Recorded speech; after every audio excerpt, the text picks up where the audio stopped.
confused.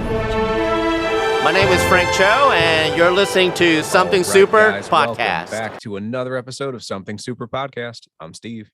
I'm Mark. And guys, this week we had a big drop. We have She-Hulk, Attorney at Law, coming out very soon, actually. And I mean, let's get some hot takes, Mark. I want to hear, we were talking just before we started recording. I want to hear what you have to say.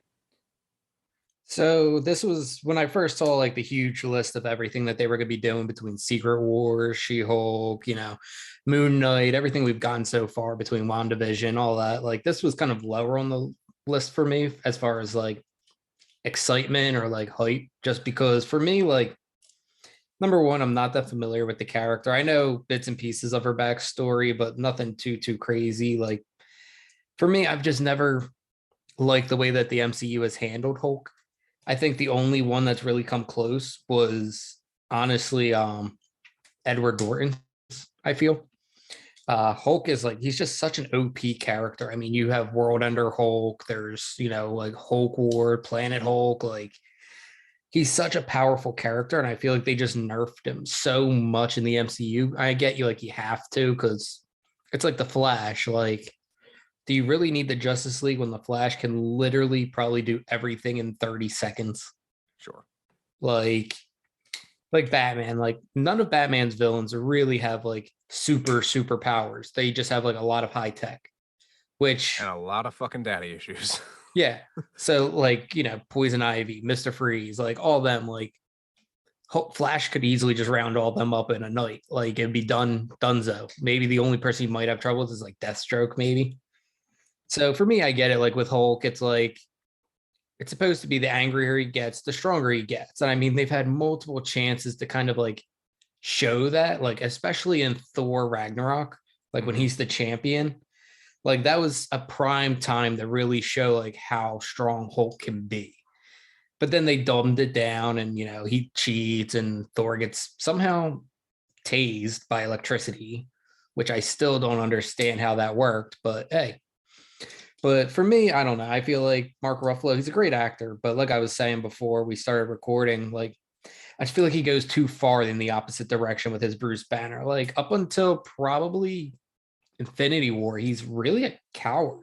Like he doesn't do much fighting and all that. But like there's a couple things in this that I do like. So the first thing was like in the 2008 film with Edward Norton, like a big part of him controlling Hulk was meditation. You see him like train with like monks doing training exercises. And at the end, he's meditating again when he finally, like, his eyes change. It looks like, he finally controls Hulk and all that. So, and there's a scene in the trailer where like he's sitting down and it looks like he's showing her like how to meditate. Because they specifically say like hers is brought on through anger and fear. So, and that's how like she transforms. So it's kind of like, I like that they're kind of doing that. The thing I'm excited for is number one, this is going to be a 9-episode series rather than our usual 6 that we've been getting. I think they're half-hour episodes though. So it'll probably be about the same length, just more episodes.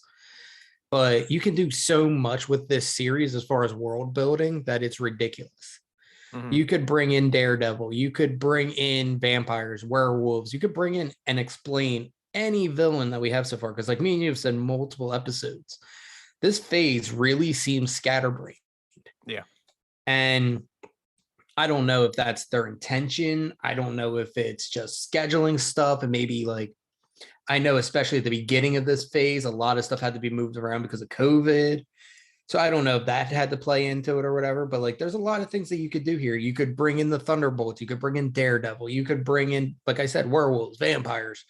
Like we know vampires exist because of Eternals. We know Blade's lurking around somewhere.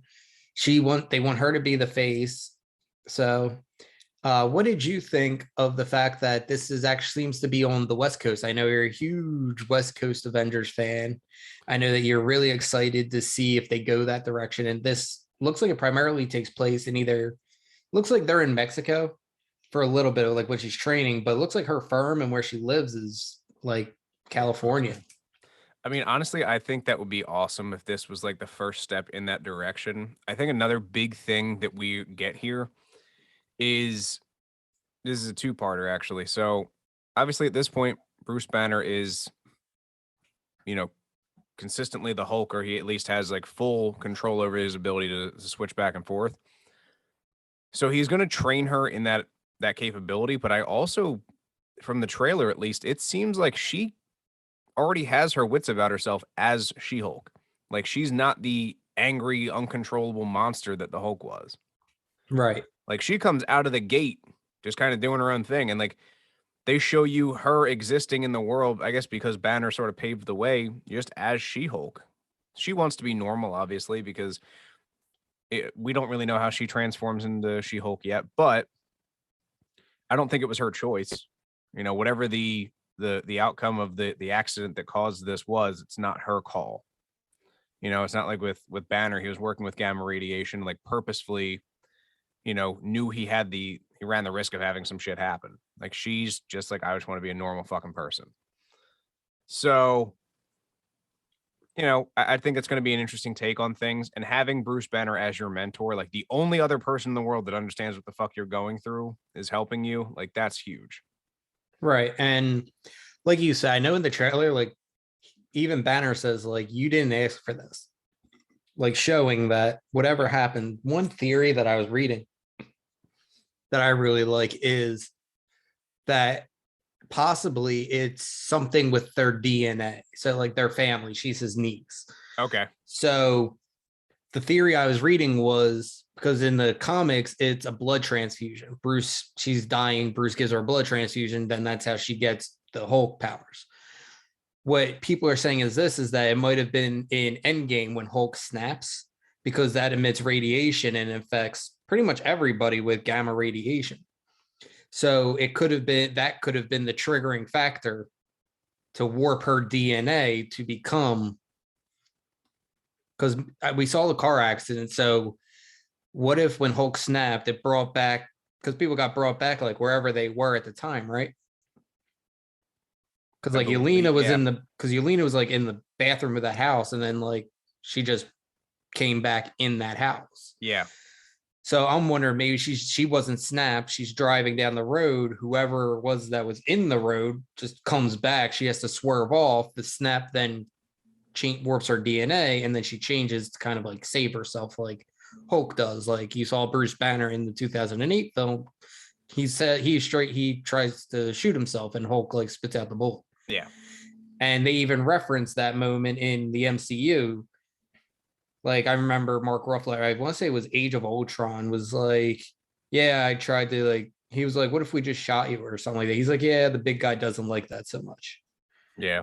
So I think seeing this from a female's perspective rather than a male's perspective, because she does make the point, because he's like, you know, your fear and your anger is what controls your power. And she's like, that's like every day for me. Right. Which again, it's a different side of, you know, what the Hulk is, because what we know so far in the MCU is Hulk is just a guy who's pissed off and is kind of doing his own thing and has to get it under control, or else it's going to be a problem.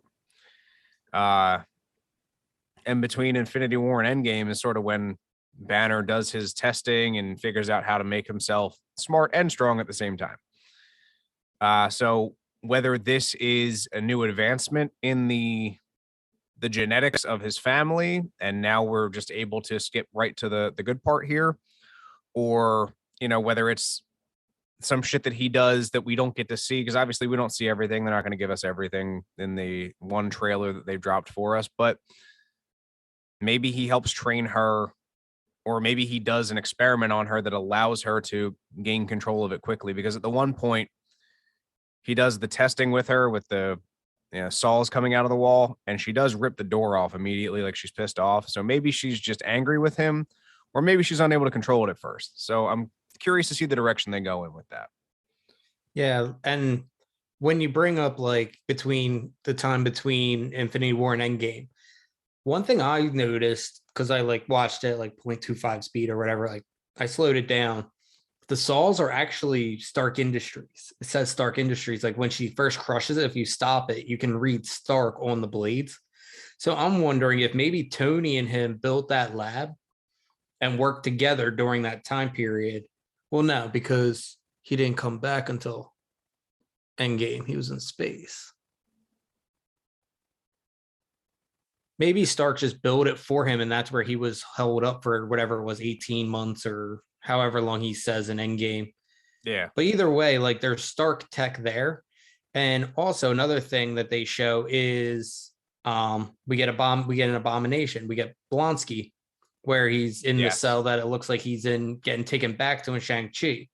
So I'm wondering if maybe I'm assuming she's going to represent him and he's trying to quote unquote reform.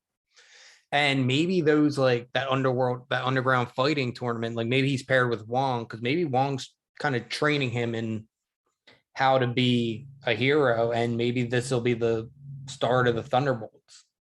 That would be awesome. Now, sadly, the man who played Thunderbolt Ross is in our world currently dead. And it's not like the snap's going to bring him back. So maybe they'll bring someone else in to be the Red Hulk. However, they fucking retconned Rhodey in one movie. So see, but that's an easier fix because literally you could just do what you did with Hulk. Just be like, oh, he's just always Red Hulk now. And then he's just a CGI character. And then you can make his voice whatever you want. Sure. So, but I don't know. I've always because what's his name? Is it Timothy Ross or Roth? Yeah, I believe Timothy Roth that plays Blonsky. I really liked him in the 2008 film. I'm happy that they're kind of bringing him back to keep that continuity. Yes, I think that's awesome. Yeah, and I mean, they also show. I can't remember her name. I want to say Titanium is her main villain's name. I think you see her at the end. That's who she's fighting in the courtroom with the red hair. But she gets her powers from alien tech. Okay. So I'm wondering if whatever she uses to get her powers comes from the first Spider-Man movie when you saw them kind of salvaging all the Chitauri tech. Yeah, and that would be awesome because, again, like you said, as far as world building goes, Marvel, I mean, they sat down like 15 years ago and just like drew a fucking web of how shit's going to tie into shit. And I'm all about it, obviously. I'm a big Marvel guy, but the fact that, even over a decade later, they're still tying shit into all these other movies somehow. And I love it. And it would be super cool to see, all right, and I hate to say it, Captain Marvel got her powers from from space, technically, the Space Stone. Yeah. But then, you have a bunch of characters that have cosmic type powers. That is just sorry, this is a different spin on it. Wow, there we go. English. I'll try it again. So, but yeah, so we'll, obviously we'll be covering all 9 episodes. This probably won't be as big because I'm kind of in the same boat as you, Mark. Like it is what it is. Like we might do a 3-episode break, every couple weeks just to give you guys updates on it. I mean, it's not a show that I'm like, oh my God, I need this to come out like Obi-Wan. I'm hyped for that. Same. But this is a show that I obviously want to watch. I want to give it its chance, give it its due, like I did with Morbius, even though it was hot garbage. And just go from there. I mean, if we can make it happen, we can keep you guys updated and do what we got to do. But yeah, I don't know. I'm kind of a 50-50 right now on this. Like I want to watch it because it's Marvel, but I'm also like, I could go without it and still be okay.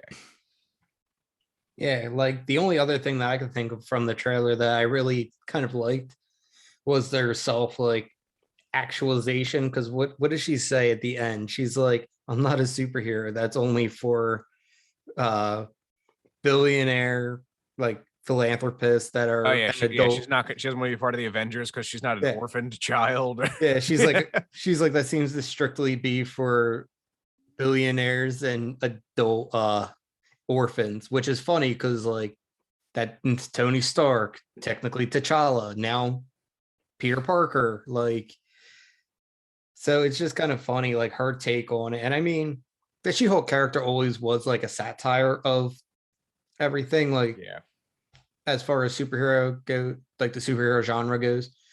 I mean, like I said, I'll watch it, but I don't know how much faith I'm putting into it yet. I'm much more excited for other stuff that we're getting ready for. Secret Wars, Obi-Wan, Oh like yeah, you said. Armored Um, Wars, Ironheart. right. Like we're getting so many other shows and stuff that I just can't wait for. And we're kind of in that lull period. We had Doctor Strange, we had Moon Knight. Like I'm just really interested to see how they tie this all together in this phase. Cause right now, I mean, I'm lost. I'll be completely honest. Like I'm 100% lost at what their view is for this phase.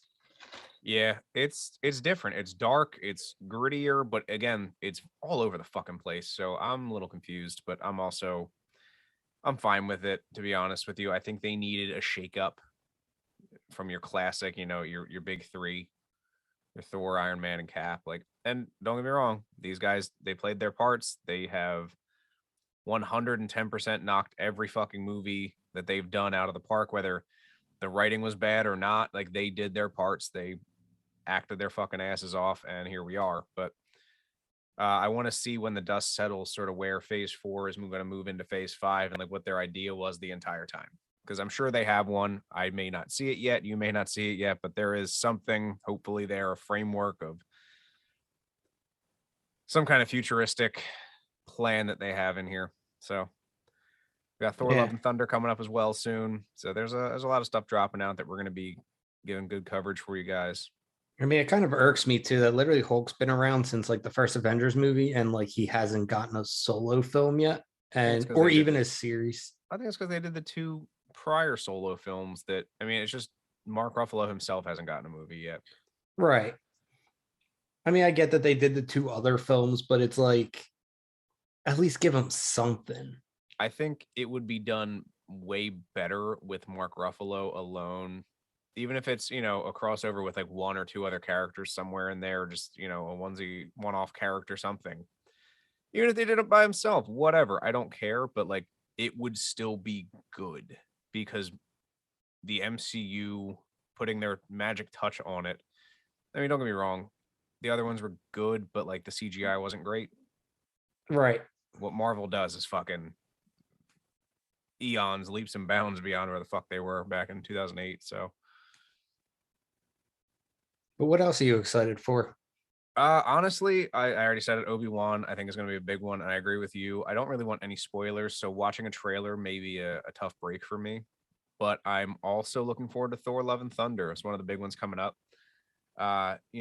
We're going to be posting some stuff online, guys. Let us know if you want to do another giveaway for tickets to go see Love and Thunder, because that's something that I am more than willing to do for every one of our listeners.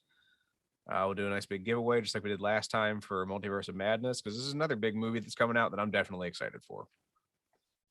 Yeah, I mean, I'm interested to see what they do with the Thor character. It seems like they're starting to retire the OG Avengers, so I'm wondering if this is going to be like his send off because he's still going to be the first character to get 4 solo films. Correct.